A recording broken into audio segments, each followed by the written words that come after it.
ಗಂಗೆ ಚ ಯಮುನೆ ಚೈವ ಗೋದಾವರಿ ಸರಸ್ವತಿ ನರ್ಮದಾ ಸಿಂಧು ಕಾವೇರಿ ಜಲಸ್ಮಿನ್ ಸನ್ನಿಧಿಂ ಕುರು.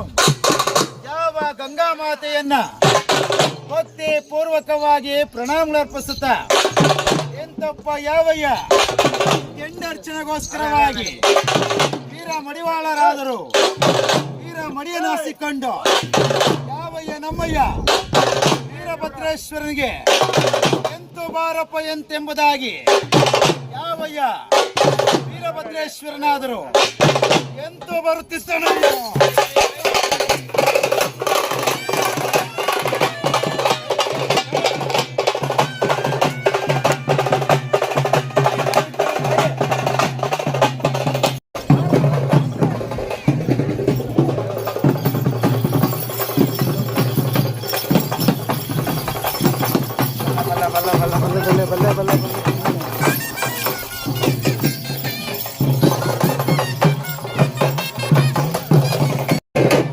ಬಲರೇ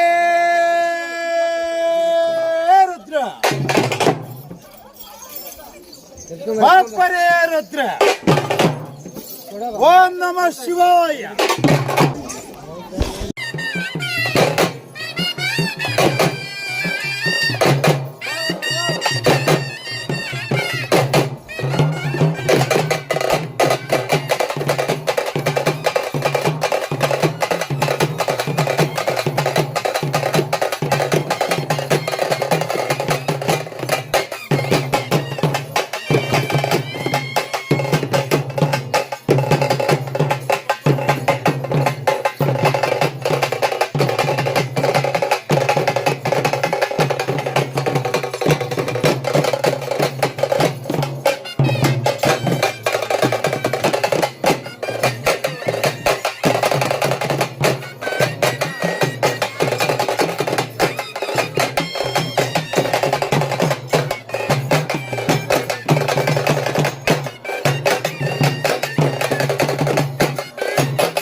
ರಕ್ಷಣಕರ್ತನಾದಂತಹ ಮಹಾವಿಷ್ಣು ಭಯಕರ್ತನಾದಂತಹ ರುದ್ರ ಭಾರವನ್ನು ವಹಿಸಿಕೊಳ್ಳಬೇಕಾದರೆ ಸೃಷ್ಟಿಕರ್ತನಾದಂತಹ ಬ್ರಹ್ಮದೇವ ಆ ಬ್ರಹ್ಮದೇವನ ಬಲಗೈಲಿ ಹೆಬ್ಬೆಟ್ಟಿನಲ್ಲಿ ಉದಯಿಸಿದಂತಹ ಇಂದಿನ ಕಥಾನಾಯಕ ಮಾತಾಡ್ರಿ ಯಾರು ಬಲರೇ ಬಾಪರೇ ರುದ್ರ ಇಂದಿನ ಕಥಾನಾಯಕನೇ ದುರ್ಲದಕ್ಷ ಬ್ರಹ್ಮ. ಆ ದುರ್ಲದಕ್ಷ ಬ್ರಹ್ಮನಾದರು ತನ್ನ ಸತಿಯಾದ ಪ್ರಸೂತಾ ದೇವಿಯನ್ನ ಕೈ ಹಿಡಿದುಕೊಂಡು ಕಲ್ಯಾಣವನ್ನು ಮಾಡಿಕೊಂಡಿದ್ದಾರೆ. ಬಲರೇ ರುದ್ರ ಬಾಪರೇ ರುದ್ರ ಎಂತಪ್ಪ ಯಾವಯ್ಯ ಯಾವ ದಕ್ಷ ಬ್ರಹ್ಮನಾದರೂ ಸಮಸ್ತ ಲೋಕಕ್ಕೆ ಅಧಿಪತಿ ಎನ್ನಿಸಿಕೊಂಡಿರುವಂತಹ ಆ ದಕ್ಷ ಬ್ರಹ್ಮನು ಯೋಗ ಭೋಗಗಳನ್ನು ಪಡೆದಿದ್ದಾನೆ, ಅಷ್ಟೈಶ್ವರ್ಯನೇ ಪಡೆದಿದ್ದಾನೆ. ಆದರೆ ಪ್ರಸೂತಾ ದೇವಿಗೆ ಮಕ್ಕಳಿಲ್ಲ. ಆ ಪ್ರಸೂತಾ ದೇವಿಗೆ ಮಕ್ಕಳಿಲ್ಲ. ಆದ ಕಾರಣ ಯಾವ ದಕ್ಷ ಬ್ರಹ್ಮನಾದರೂ ಕಾಚಿಂತನಾಗಿ ಹೀಗೆ ಕಾಲವನ್ನು ಕಳೆಯುತ್ತಿದ್ದಾನೆ. ಯಾವ ದಕ್ಷ ಬ್ರಹ್ಮನಾದರೂ ಒಮ್ಮೆ ನಾರದ ಮುನಿಯ ಕಂಡು, ಸ್ವಾಮಿ ನಾರದ ಮುನಿಯೇ, ಇದೋ ನೋಡು, ಸಮಸ್ತ ಲೋಕಕ್ಕೆ ಅಧಿಪತಿ ನಾನು, ಏನಿದ್ದರೇನು ಸ್ವಾಮಿ, ನನ್ನ ಪ್ರಸೂತಾ ದೇವಿಗೆ ಮಕ್ಕಳಿಲ್ಲ ಸ್ವಾಮಿ ಎಂತೆಂಬುದಾಗಿ ನುಡಿಯಲಾಗ, ಬಲರೇ ರುದ್ರ ಬಾಪರೇ ರುದ್ರ ಯಾವ ನಾರದ ಮುನಿ ಹೇಳುತ್ತಿದ್ದಾನೆ, ಕೆಲವೋ ದಕ್ಷ, ನಿನಗೆ ಮಕ್ಕಳು ಬೇಕೆಂದರೆ ಇದೋ ನೋಡು, ಆ ಪರಮೇಶ್ವರನನ್ನು ಘೋರವಾಗಿ ತಪಸ್ಸನ್ನು ಆಚರಿಸು, ಕೇಳಿದ ವರವನ್ನು ಕೊಡುತ್ತಾನೆ ಎಂತೆಂಬುದಾಗಿ ನುಡಿಯಲಾಗ. ಮಾತಾಡ್ಬೇಡಪ್ಪ. ಅಲರೇರು ನಾರದ ಮುನಿ ಹೇಳಿದ ಕ್ಷಣವೇ ಯಾವ ದಕ್ಷ ಬ್ರಹ್ಮನಾದರೂ ಶುಭಗಳಿಗೆ ಶುಭ ದಿನವೊಂದು ಶುಭ ಮುಹೂರ್ತದಲ್ಲಿ ಯಾವ ದಕ್ಷ ಬ್ರಹ್ಮನಾದರೂ ಶುಭ ಅರುಣೋದಯಲ್ಲಿ ಆ ಪರಮಾತ್ಮನನ್ನ ಘೋರವಾಗಿ ತಪಸ್ಸನ್ನು ಆಚರಿಸುತ್ತಿದ್ದಾನೆ. ಅದು ಹೇಗೆಂದರೆ ಓಂ ನಮಃ ಶಿವಾಯ, ಓಂ ನಮಃ ಶಿವಾಯ, ಓಂ ನಮಃ ಶಿವಾಯ ಎಂತೆಂಬುದಾಗಿ ಆ ಪರಮೇಶ್ವರನನ್ನ ಘೋರವಾಗಿ ತಪಸ್ಸನ್ನು ಯಾವ ದುರ್ಲಕ್ಷ ಬ್ರಹ್ಮನಾದರೂ ಶುಭ ಗಳಿಗೆಯಲ್ಲಿ ಪರಮಾತ್ಮನನ್ನು ಧ್ಯಾನವನ್ನು ಮಾಡುತ್ತಿದ್ದಾನಯ್ಯ.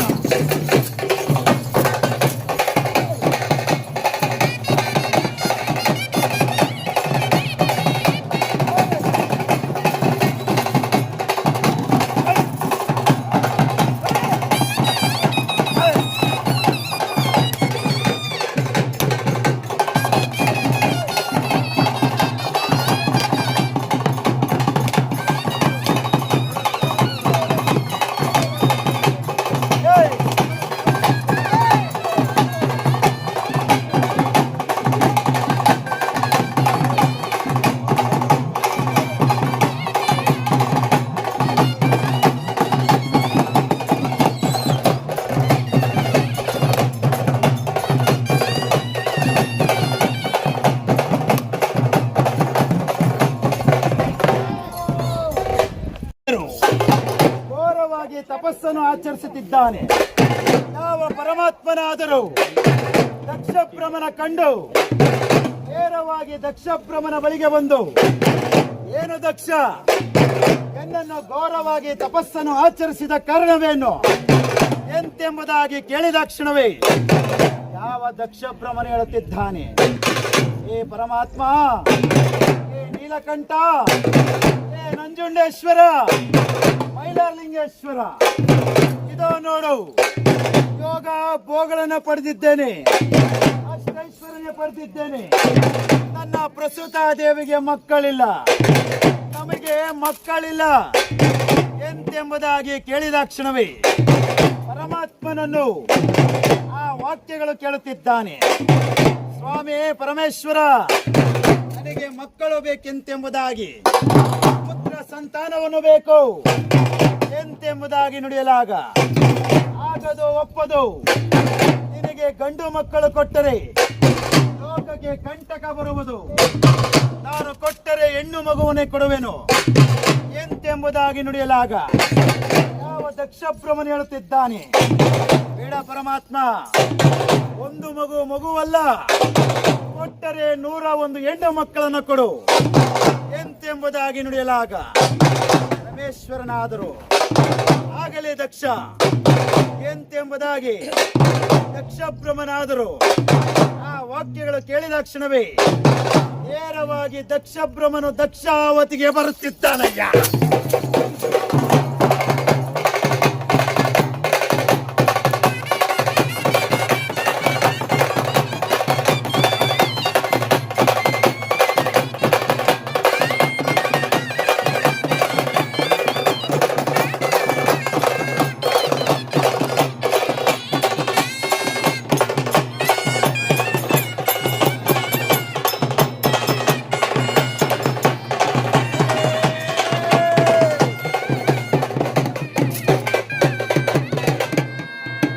ಪರಮೇಶ್ವರನ ಆಶೀರ್ವಾದದಿಂದ ಸಂತೋಷದಿಂದ ದಕ್ಷಾವತಿಗೆ ಬರುತ್ತಿದ್ದಾನೆ.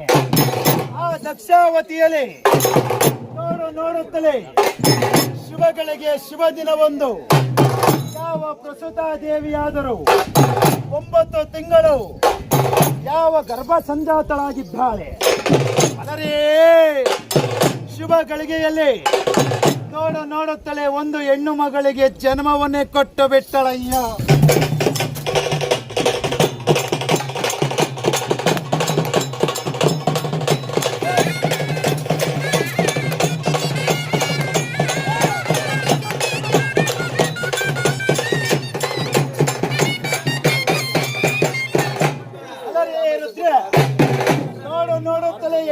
ನೋಡಿದ ಕ್ಷಣವೇ ದಕ್ಷ ಬ್ರಹ್ಮನು ಕೇಳುತ್ತಿದ್ದಾನೆ, ಏನು ಪರಮೇಶ್ವರ ಆ ವಾಕ್ಯಗಳನ್ನು ನೀನೇನು ಹೇಳಿದು ಎಂತೆಂಬುದಾಗಿ ನುಡಿಯಲಾಗ ಹಿಂತಿರುಗಿ ದಕ್ಷ ಬ್ರಹ್ಮನು ನೋಡುತ್ತಿದ್ದಾನೆ.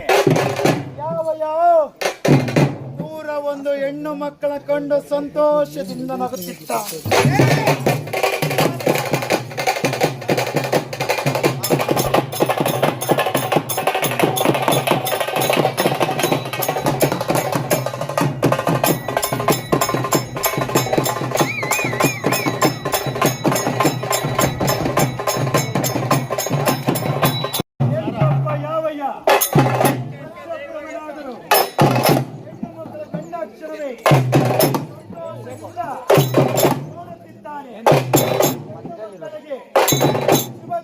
ಶುಭ ದಿನವೊಂದು ಮುನಿಯ ಕರೆದುಬಿಟ್ಟು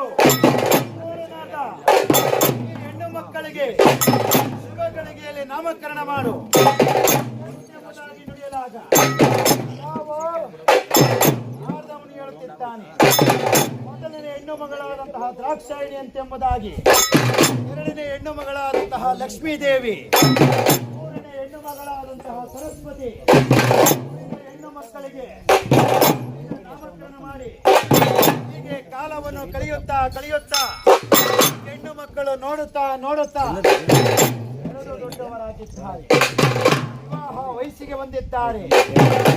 ರುದ್ರ ಮತ್ತೊಮ್ಮೆ ಕಾಚಿಂತನಾಗಿ ನಾರದ ಮುನಿಯು ಕರೆದು, ಏನು ನಾರದ, ನಮ್ಮ ಹೆಣ್ಣು ಮಕ್ಕಳು ಬೆಳೆದು ದೊಡ್ಡವರಾಗಿದ್ದಾರೆ, ಈ ಹೆಣ್ಣು ಮಕ್ಕಳನ್ನ ಯಾವ ದೇವಾನೋ ದೇವತೆಗಳು ಕೊಟ್ಟು ವಿವಾಹವನ್ನು ಮಾಡಬೇಕು ಎಂಬುದಾಗಿ ಕೇಳುತ್ತಿದ್ದಾನೆ. ನಾರದ ಮುನಿಯಾದರೂ, ದಕ್ಷ ಮೊದಲನೇ ಹೆಣ್ಣು ಮಗಳಾದಂತಹ ಪರಮೇಶ್ವರನಿಗೆ ಆ ದ್ರಾಕ್ಷಾಯಿಣಿ ಕೊಟ್ಟು ವಿವಾಹವನ್ನು ಮಾಡು, ಎರಡನೇ ಹೆಣ್ಣು ಮಗಳಾದಂತಹ ಲಕ್ಷ್ಮೀ ದೇವಿಯನ್ನ ವೈಕುಂಠ ಕೊಟ್ಟು ಶ್ರೀನಿವಾಸನ ಕೊಟ್ಟು ವಿವಾಹವನ್ನು ಮಾಡು, ಮೂರನೇ ಹೆಣ್ಣು ಮಗಳಾದಂತಹ ಸರಸ್ವತಿಯನ್ನ ಬ್ರಹ್ಮದೇವನ ಕೊಟ್ಟು ವಿವಾಹವನ್ನು ಮಾಡು, ಉಳಿದ ಹೆಣ್ಣು ಮಕ್ಕಳಿಗೆ ಗಂಧರ್ವ ಕಿನ್ನ ಕಿನ್ಪುರುಷ ಸೂರ್ಯ ಚಂದ್ರಾದಿಗಳಿಗೆ ಇನ್ನ ಹೆಣ್ಣು ಮಕ್ಕಳು ಕೊಟ್ಟು ವಿವಾಹವನ್ನು ಮಾಡು. ನಾರದ ಮುನಿಯ ಮಾತಿನಂತೆ ಕೊಟ್ಟು ವಿವಾಹವನ್ನು ಮಾಡಿದ್ದಾನೆ. ಹೀಗೆ ಕಾಲವನ್ನು ಕಳೆಯುತ್ತಾ ನಾನು ಎಂತೆಂಬುದಾಗಿ ಅಹಂಕಾರದಿಂದ ಬೆಳೆಯುತ್ತಿದ್ದಾನೆ. ಒಮ್ಮೆ ಒಬ್ಬರೇ ರುದ್ರ ಬಹಲ್ವರೇ ವೀರ, ಒಮ್ಮೆ ಯಾವ ದಕ್ಷ ಬ್ರಹ್ಮನಾದರೂ ಲೋಕ ಕಲ್ಯಾಣ ಅರ್ಥಗೋಸ್ಕರವಾಗಿ ರುದ್ರ ಒಂದು ಹೋಮಗೋಸ್ಕರವಾಗಿ ಯಾವಯ್ಯ ದಕ್ಷ ಬ್ರಹ್ಮನಾದರೂ ನನ್ನ ಹೆಣ್ಣು ಮಕ್ಕಳನ್ನ ನನ್ನ ಅಳಿಯಂದಿರನ್ನ ನೋಡುವುದಕ್ಕಾಗಿ ಶಿವಗಳಿಗೆಯಲ್ಲಿ ಪ್ರಸ್ತುತ ದೇವಿಯನ್ನ ಒಳಗೂಡಿಕೊಂಡು ನನ್ನ ಅಳಿಯಂದಿರನ್ನ ನನ್ನ ಹೆಣ್ಣು ಮಕ್ಕಳನ್ನ ನೋಡುವುದಕ್ಕಾಗಿ ಪ್ರಯಾಣವನ್ನು ಬೆಳೆಸಿಬಿಟ್ಟನು.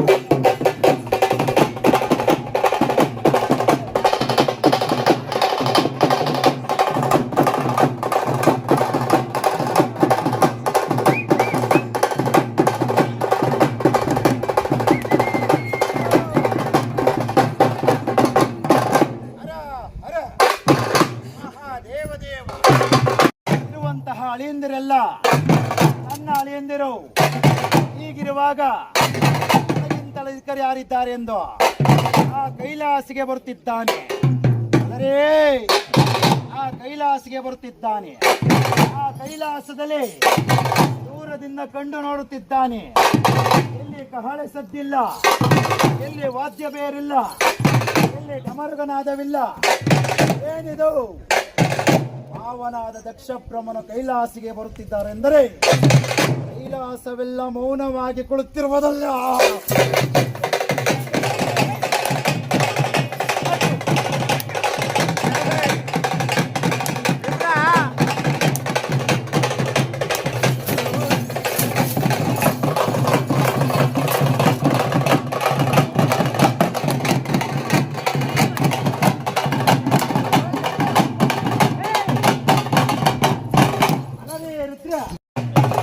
ದ್ರಾಕ್ಷಾಯಣಿಯಾದರು ಕೈಲಾಸದಲ್ಲಿ ಗಾಯತ್ರಿ ಮಂತ್ರದಲ್ಲಿ ತಲೀನವಾಗಿ ಧ್ಯಾನವನ್ನು ಮಾಡುತ್ತಿದ್ದಾರೆ. ದಕ್ಷ ಬ್ರಹ್ಮನನ್ನು ಬಾ ಎಂದು ಕರೆಯುವರಿಲ್ಲ, ಕುಳಿತುಕೋ ಎಂದು ಹೇಳುವರಿಲ್ಲ. ಅದನ್ನು ಕಂಡಾಕ್ಷಣವೇ ಯಾವ ದಕ್ಷ ಬ್ರಹ್ಮನಾದರೂ ಎಲ್ಲ ಬೂದಿ ಬಡ್ಕ, ನಿನಗೆ ನನ್ನ ಮಗಳನ್ನು ಕೊಟ್ಟಿದ್ದು ನನ್ನ ತಪ್ಪು, ಅದೇನಾದರೂ ಆಗಲಿ. ಕೆಲವು ದ್ರಾಕ್ಷಾಯಣಿ 9 ತಿಂಗಳು ಹೊತ್ತು ಎತ್ತು ಸಾಕಿದಂತಹ ಪ್ರಸೂತ ದೇವಿಯ ಸಂಜಾತಳಾದ ನೀನು ಯಾವ ಪಿತನೆಂಬ ಮಮಕಾರವು ನಿನಗೂ ಬರಬಾರದೆ ಎಂತೆಂಬುದಾಗಿ ಅಹಂಕಾರದಿಂದ ದಕ್ಷ ಬ್ರಹ್ಮನು ಪರಮೇಶ್ವರ ನೋಡುತ್ತಿದ್ದಾನೆ. ಕೆಲವು ದಕ್ಷ ಪರಿವಾರವೇ, ಈಗಲೇ ನಾವು ದಕ್ಷಾವತಿಗೆ ಹೋಗಿ ಒಂದು ಮಾರಣ ಹೋಮ ನಡೆಸಿ ಆ ಮಾರಣ ಹೋಮದ ಯಜ್ಞದ ಫಲದಿಂದ ಈತನನ್ನು, ಈ ಚಂದ್ರಶೇಖರನ್ನ ಕೈಲಾಸದಿಂದ ಹೊರಗಾಕಿ ನಾನು ಕೈಲಾಸ ಒಡೆಯನಾಗಬೇಕು. ಆಗಲೇ ದಕ್ಷ ಬ್ರಹ್ಮನಿಗೆ ಶಾಂತಿ, ಎಂತಿರುಗಲಿ ದಕ್ಷಾವತಿಗಯ್ಯ.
ದಕ್ಷಾವತಿಗೆ ಬರ್ತಿದ್ದಾನೆ.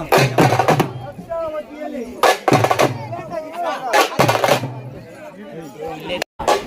ನೋಡುವುದಕ್ಕಾಗಿ ಪ್ರಯಾಣವನ್ನು ಬೆಳೆಸಿದವರು ನೀವು. ಹೀಗೆ ಏನೋ ಮನದಲ್ಲಿ ಒಂದು ದುಗುಣವನ್ನು ತುಂಬಿಕೊಂಡು ಬಂದಿರಲ್ಲ ಎಂತೆಂಬುದಾಗಿ ನುಡಿಯಲಾಗ ಯಾವ ದಕ್ಷ ಬ್ರಹ್ಮನು ಹೇಳುತ್ತಿದ್ದಾನೆ, ಕೆಲವೋ ಮಂತ್ರಿಗಳೇ ಕರೆಸಿರಿ ರಸ ಋಷಿಗಳನ್ನ, ಅನುಭವಿಗಳನ್ನ, ಸಿದ್ಧಾಂತಿಗಳನ್ನ, ವೇದಾಂತಿಗಳನ್ನ ಎಂತೆಂಬುದಾಗಿ ನುಡಿಯಲಾಗ ಯಾವ ದಕ್ಷ ಬ್ರಹ್ಮನ ಮಾತಿನಂತೆ ಯಾವ ಶುಭ ಗಳಿಗೆಯಲ್ಲಿ ಸಭೆಯಲ್ಲಿ ಕುಳಿತು ಹೇಳುತ್ತಿದ್ದಾನೆ. ಕೆಲವೋ ಅನುಭವಿಗಳೇ, ಸಿದ್ಧಾಂತಿಗಳೇ, ವೇದಾಂತಿಗಳೇ, ಕೆಲವು ದಿನ ನನ್ನ ಅಳಿಯಂದರನ್ನ, ನನ್ನ ಹೆಣ್ಣು ಮಕ್ಕಳನ್ನ ನೋಡುವುದಕ್ಕಾಗಿ ಪ್ರಯಾಣವನ್ನು ಬೆಳೆಸಿದವ ನಾನು. ಎಲ್ಲ ಹೆಣ್ಣು ಮಕ್ಕಳಾದರೂ, ಎಲ್ಲ ಅಳಿಯಂದರಾದರೂ ಇದಾವರ ದೂರಕ್ಕೆ ಬಂದು ನನಗೆ ಪಾದ ಪೂಜೆಯನ್ನು ಮಾಡಿದ್ದಾರೆ, ನನಗೆ ಸತ್ಕರಿಸಿದ್ದಾರೆ. ನಿನ್ನ ಕೊನೆಯಾಗಿ ಕೊಟ್ಟಿರುವಂತಹ ಆ ಮುತ್ತುಂಗ ರತ್ನ ಸಿಂಹಾಧೀಶ್ವರನಾದಂತಹ ಆ ಕೈಲಾಸ ಒಡೆಯನಾದಂತಹ ಆತನು ಚಂದ್ರಶೇಖರನು ಮಾವ ಎಲ್ಲಿಂದ ಬಂದಿರಿ ಕುಳಿರಿ ಎಂದೇಳಿದರೆ ನೆಲದ ಕುಳಿತು ಹೋಗುತ್ತಿದ್ದೆ ಎಂತೆಂಬುದಾಗಿ ನನಗೆ ಅವಮಾನವನ್ನು ಮಾಡಿಬಿಟ್ಟ ಎಂತೆಂಬುದಾಗಿ ಈಗಲೇ ನಾವು ಒಂದು ಮಾರಣ ಹೋಮ ನಡೆಸಿ ಮಾರಣ ಹೋಮದ ಯಜ್ಞದ ಫಲದಿಂದ ಆತನನ್ನು ಕೈಲಾಸದಿಂದ ಹೊರಗಾಕಿ ನಾನು ಕೈಲಾಸ ಒಡೆಯನಾಗಬೇಕು. ಆಗಲೇ ದಕ್ಷ ಬ್ರಹ್ಮನಿಗೆ ಶಾಂತಿ ಎಂತೆಂಬುದಾಗಿ ವಿಶಿಷ್ಟ ರೀತಿಯಲ್ಲಿ ಒಂದು ಮಾರಣ ಹೋಮವನ್ನ ಪ್ರಾರಂಭಿಸೇ ಬಿಟ್ಟರಯ್ಯ.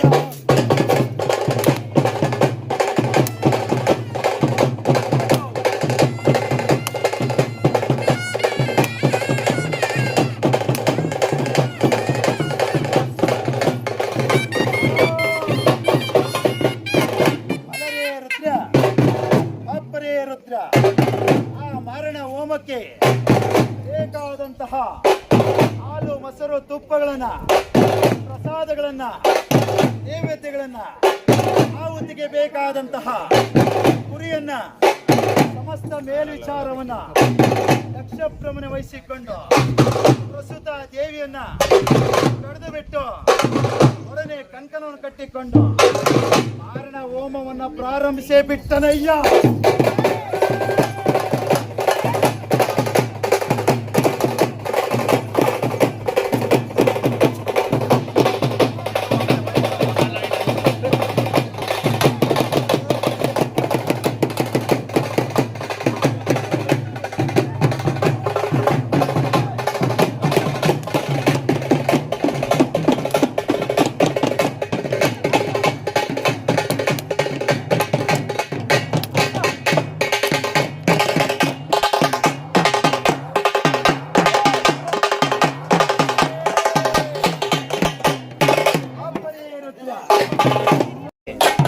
ಯಾವ ದ್ರಾಕ್ಷಾಯಣಿ ಆದರೂ ಯಾವ ಫಲಪುಷ್ಪವನ್ನು ತರುವುದಕ್ಕಾಗಿ ಹಸು ಕಿರಣದಲ್ಲಿ ಹೊರಗೆ ಬಂದಾಕ್ಷಣವೇ ಯಾವ ಪ್ರಸ್ತುತ ದೇವಿ ಆದರೂ ಅಲರಿಯೇ ರುದ್ರ ಯಾವ ದ್ರಾಕ್ಷಾಯಣಿ ಆದರೂ ಆ ಹೊಗೆ ಕಂಡಾಕ್ಷಣವೇ ಪರಮೇಶ್ವರನ ಬಳಿಗೆ ಓಡಿಬಿಟ್ಟಿದ್ದಾಳೆ. ಏನು ಪರಮೇಶ್ವರ, ಭೂಮಂಡಲದಿಂದ ಬರುತ್ತಿರುವಂತಹ ಹೊಗೆಯೇನು ಎಂತೆಂಬುದಾಗಿ ನುಡಿಯಲಾಗ ಯಾವ ಪರಮೇಶ್ವರನು ಹೇಳುತ್ತಿದ್ದಾನೆ, ಕೆಲವೋ ದ್ರಾಕ್ಷಾಯಣಿ ಅಂದು ನಿಮ್ಮ ತಂದೆಯಾದ ದಕ್ಷಬ್ರಹ್ಮರಾದರು ದೇವಿ ಆದರು ಕೈಲಾಸಕ್ಕೆ ಬಂದಿದ್ದಾರೆ. ಕೈಲಾಸದಲ್ಲಿ ನೀನಾಗಲಿ ನಾನಾಗಲಿ ಆದರ ಸತ್ಕಾರದಿಂದ ಬರಮಾಡಿಕೊಳ್ಳಲಿಲ್ಲ, ಭಯಭಕ್ತಿಯಿಂದ ಸತ್ಕರಿಸಲಿಲ್ಲ. ಯಾವ ದಕ್ಷಬ್ರಹ್ಮನಾದರೂ ಕೋಪರುಡನಾಗಿ ದಕ್ಷಾವತಿಯಲ್ಲಿ ಒಂದು ಮಾರಣ ಹೋಮ ನಡೆಸಿ ಆ ಮಾರಣ ಹೋಮದ ಯಜ್ಞದ ಫಲದಿಂದ ನನ್ನನ್ನು ಕೈಲಾಸದಿಂದ ಹೊರಗಾಕಿ ಅವನು ಕೈಲಾಸ ಒಡೆಯನಾಗಬೇಕೆಂತೆಂಬುದಾಗಿ ಯಾವ ನಿಮ್ಮ ತಂದೆಯಾದ ದಕ್ಷಬ್ರಹ್ಮರು ಈ ಕಾರ್ಯವನ್ನು ಮಾಡುತ್ತಿದ್ದಾರೆ ಎಂತೆಂಬುದಾಗಿ ನುಡಿಯಲಾಗ ಆ ವಾಕ್ಯಗಳು ಕೇಳಿದಾಕ್ಷಣವೇ ದ್ರಾಕ್ಷಾಯಣಿ ಏನು ಹೇಳ್ತಾರೆ, ಪರಮಾತ್ಮ ನನ್ನ ತಂದೆಗೆ ಏಕೆ ಇಂತಹ ದುರ್ಬುದ್ಧಿ ಬಂದಿತ್ತು, ಈಗಲೇ ನನಗೆ ಅಪ್ಪಣೆಯನ್ನು ಕೊಡಿ, ನಾನು ಈಗಲೇ ದಕ್ಷಾವತಿಗೆ ಹೋಗಿ ನನ್ನ ತಂದೆಗೆ ಹಿತ ನುಡಿಗಳು ಹೇಳಿದೆ ಬೆಳೆದ್ರೆ ಅಪ್ಪರೇ ರುದ್ರ ಹಲ್ವರೇ ವೀರ ಎಂತಪ್ಪ ದ್ರಾಕ್ಷಾಯಣಿ ಆದರೂ ನನ್ನ ತಂದೆಗೆ ಹಿತ ನುಡಿಗಳನ್ನು ಹೇಳು ಬರುವೆನೋ ಎಂತೆಂಬುದಾಗಿ ನುಡಿಯಲಾಗ ಯಾವ ಪರಮೇಶ್ವರನು ಹೇಳುತ್ತಿದ್ದಾನೆ, ಬೇಡ ದ್ರಾಕ್ಷಾಯಣಿ, ನೀನು ಹೋದರೆ ಪ್ರಾಣ ಸಮೇತ ಆಗಿ ಹಿಂತಿರುಗಿ ಬರುವುದಿಲ್ಲ ಎಂತೆಂಬುದಾಗಿ ನುಡಿಯಲಾಗ ಪರಮೇಶ್ವರನ ಮಾತನ್ನು ಕೇಳದೆ ಆ ನಂದೀಶ್ವರನ ಒಡಗೂಡಿಕೊಂಡು ಕೈಲಾಸದಿಂದ ದಕ್ಷಾವತಿಗೆ ಬರುತ್ತಿದ್ದಾಳಯ್ಯ.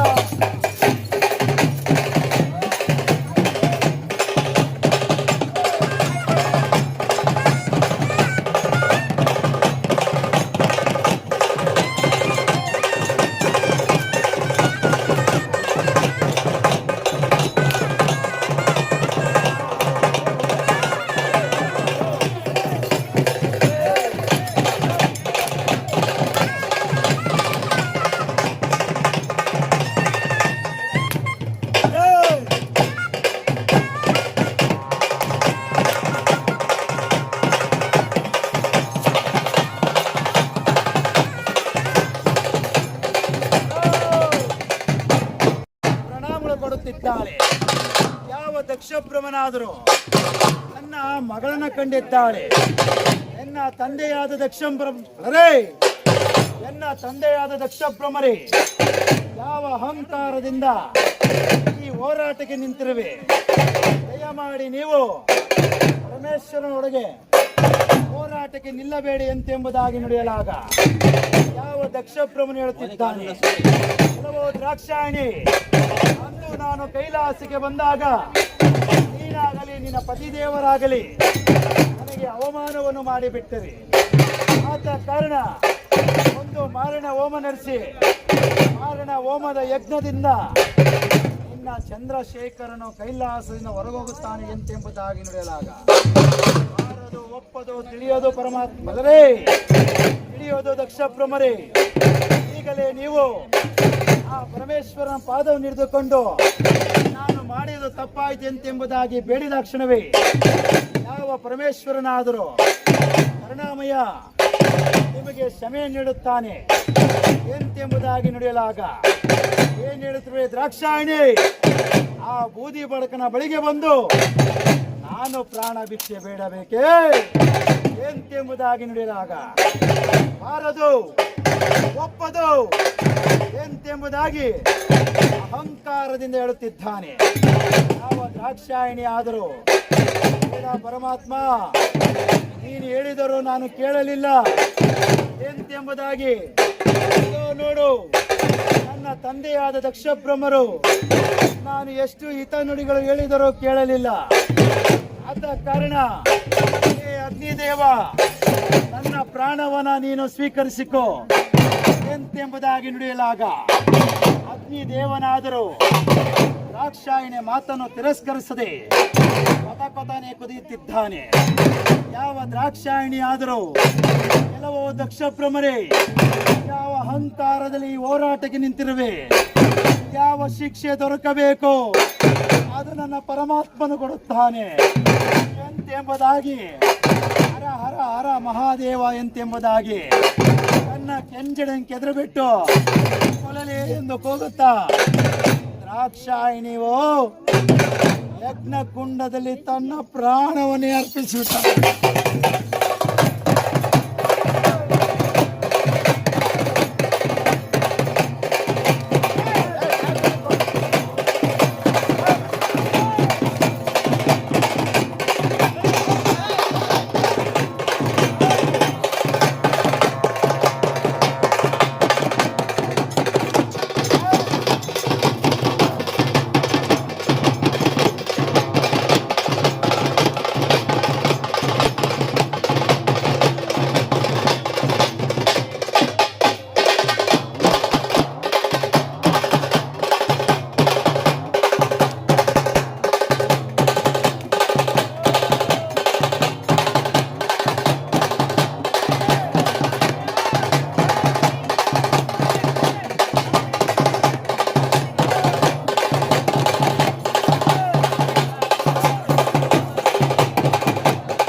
ಕಾಶಿ, ವಿಷ್ಣು ಕಾಶಿ, ಬ್ರಹ್ಮ ಕಾಶಿ, ವೆಟ್ಟಿದ ವನ್ನಾವಿಗೆ 1000 ಶಿರಸ್ಸು, 3000 ನಯನ, 4000 ಭುಜ, ಎಕ್ಕರಿಸಿದ ಕಣ್ಣು, ಚೊಂಜು ಮಂದೆ, ಕೈ ಕತ್ತಿ, ಬಂಗಾರ ಕತ್ತಿ, ಅದರ ಕತ್ತಿ, ಎದುರು ಕತ್ತಿ, ಈಟೆ ಒಡೆದು ಮೂಡಿ ಬಂದಂತಹ ವೀರಭದ್ರೇಶ್ವರನ ಮುಖವನ್ನು ನೋಡಲಾರದಂತಹ ಯಾವ ಪರಮೇಶ್ವರನಾದರೂ ತನ್ನ ಬೆವರನ್ನು ತೆಗೆದು ನೆಲಕ್ಕೆ ಕುಡಿಯಲಾಗ ಆಗ ಉದ್ಭವಿಸಲಯ್ಯ ಡಮರು ಡಮರು ಶಾಕಿನಿ ಡಾಕಿನಿ ಎಂಡ ಮೋಳಗಳ ಕಾಳಿ ಕಟ ಕಟ ಕಟ ಕಟ ಕಟ ಕಟ ಕಟ ರುಂಡಧಾರಣೆ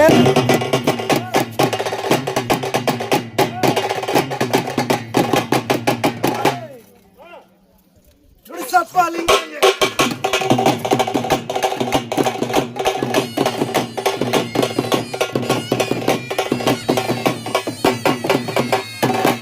ವೀರಭದ್ರೇಶ್ವರನಾದರೂ ಭದ್ರಕಾಳಿಯ ಮುಖವನ್ನು ನೋಡುತ್ತಲೇ ಶಾಂತಿ ಗುಣವ ಪುಟ್ಟಲು ವೀರಭದ್ರೇಶ್ವರನಿಗೋ ಭದ್ರಕಾಳಿಗೋ ಯಾವ ಪರಮೇಶ್ವರನಾದರೂ ಭದ್ರಕಾಳಿ ವೀರಭದ್ರೇಶ್ವರನಿಗೆ ವಿವಾಹವನ್ನು ಮಾಡಲು ಯಾವ ವೀರಭದ್ರೇಶ್ವರನಾದರೂ ಪರಮೇಶ್ವರ ನೋಡುತ್ತಿದ್ದಾನೆ.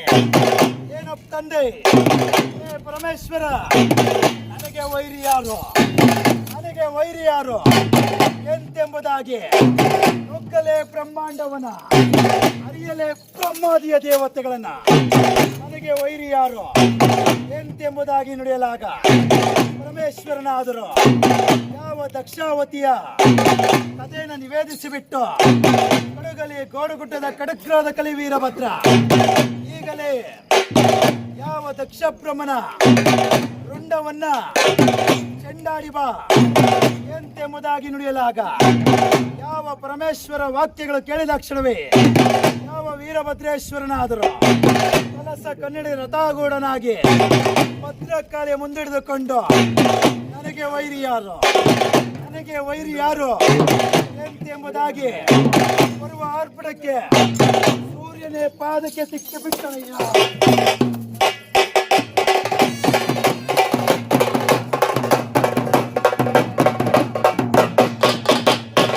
ಚಂದ್ರನು ಅಲ್ಲನೇ ಮುರಿದು ಬಿಟ್ಟನಯ್ಯ.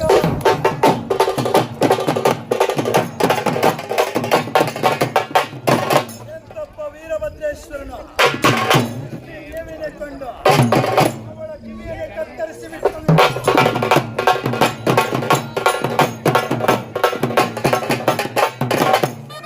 ದೇವಿനെ ಕೊಂಡು ಅವಳ ನಾಲಿಗೆಯನ್ನು ಕತ್ತರಿಸಿ ಬಿಟ್ಟನು. ವಿಘ್ನೇಶ್ವರನ್ ಕೊಂಡು ಅವನ ಹೊಟ್ಟೆಯನ್ನು ಸೀಳಿ ಬಿಟ್ಟನಯ್ಯ.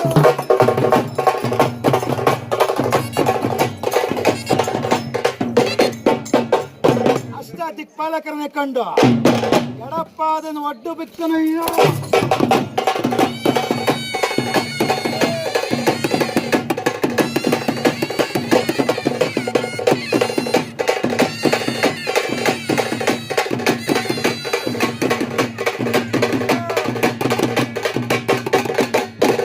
ಯಾವ ದಕ್ಷ ಬ್ರಹ್ಮನ ಬಳಿಗೆ ಬಂದು ಕೆಲವೋ ದಕ್ಷ ಬ್ರಹ್ಮ ನನ್ನ ತಂದೆಗೆ ಸೇರಬೇಕಾದಂತಹ ಗೋತ್ರದ ವಿಭಾಗವನ್ನು ಕೊಡು ಎಂತೆಂಬುದಾಗಿ ನುಡಿಯಲಾಗ ನನಗೆ ವೈರಿ ನೀನೇ, ಗೋತ್ರದ ವಿಭಾಗವನ್ನು ಕೊಡು ಎಂತೆಂಬುದಾಗಿ ನುಡಿಯಲಾಗ ಯಾವ ದಕ್ಷ ಬ್ರಹ್ಮನು ಹೇಳುತ್ತಿದ್ದಾನೆ, ಯಾರು ನೀನು ಎಂತೆಂಬುದಾಗಿ ನುಡಿಯಲಾಗ ಪರಮೇಶ್ವರನ ಜಡೆಯನ್ನು ಉದ್ಭವಿಸಿದಂತಹ ಹರಿಗಳ ಭಯಂಕರನಾದ ವೀರಾದಿ ವೀರ ವೀರಭದ್ರೇಶ್ವರ ಎಂತೆಂಬುದಾಗಿ ನುಡಿಯಲಾಗ ಯಾರಲ್ಲಿ ನನ್ನ ಅಳಿಯನ ಮಗನಂತೆ ಇವನು ಈ ಬಾಯಿ ಬಡಕನನ್ನ ಈ ವೀರಭದ್ರನನ್ನ ಯಜ್ಞಕುಂಡದಿಂದ ನೂಕಿರಿ ಆಚೆ ಎಂತೆಂಬುದಾಗಿ ನುಡಿಯಲಾಗ ಆ ವಾಕ್ಯಗಳು ಕೇಳಿದ ಕ್ಷಣವೇ ವೀರಭದ್ರೇಶ್ವರನಾದರೂ ಸಿಡಿಲಾರ್ಪುಡ ಕಂಡ ಸಿಂಹನಂತೆ ಹಾರ್ಪುಡ ಕಂಡ ಗರಡನಂತೆ